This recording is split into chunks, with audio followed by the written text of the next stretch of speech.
Hello बच्चों, here the question says A part, the yeast cell fail to multiply in water but they multiply rapidly in sugar solution. Give one reason for it.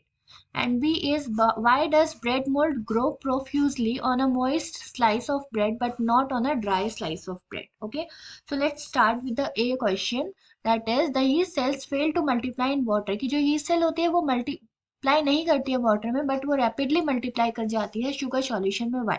ठीक है, अब इसका reason क्या है, क्योंकि water में, in water ये मल्टीप्लाई क्यों नहीं करते, because there is no nutrients. ठीक है, cells do not gate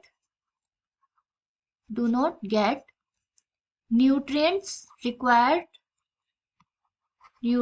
required for the growth, nutrients required for the growth and multiplication of cells. ठीक है, यानी कि सेल को कोई भी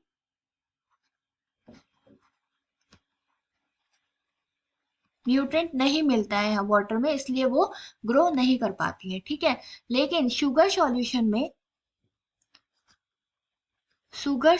में क्या होता है, उसको न्यूट्रिएंट्स मिलते हैं. ठीक है, न्यूट्रिएंट्स मिलते हैं इस सेल को और वो वहां पर क्या करती है, बर्ड ग्रोथ. इस तरीके से प्रोसीजर होता है असेक्सुअल रिप्रोडक्शन का. ठीक है, यहाँ पे कौन सा रिप्रोडक्शन होता है, असेक्सुअल रिप्रोडक्शन, जिसको क्या कहा जाता है, असेक्सुअल रिप्रोडक्शन को बर्डिंग. ठीक है, so this is the answer of A. B पूछा है why does bread mould grow profusely on a moist slice of bread, कि जो ब्रेड मोल्ड है वो मॉइस्ट ब्रेड पे क्यों ग्रो करती है बट ड्राई पे क्यों नहीं करती है.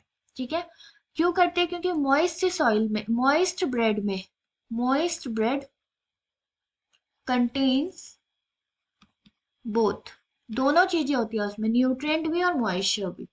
ठीक है, बहुत न्यूट्रिएंट एंड मॉइस्चर. ठीक है, बट जो ड्राई ब्रेड में क्या होता है, ड्राई ब्रेड जो है सिर्फ न्यूट्रिएंट होता है उसमें, ओनली न्यूट्रिएंट, सिर्फ न्यूट्रिएंट है, मॉइस्चर नहीं है. ठीक है, तो इसीलिए यहाँ पर ग्रोथ नहीं होती है, यहाँ पे ग्रोथ होती है. ठीक है, क्योंकि मॉइस्चर भी होना जरूरी है for the yeast to form, for the bread mould to grow. Okay, I hope this answered your question. Thank you so much, best of luck.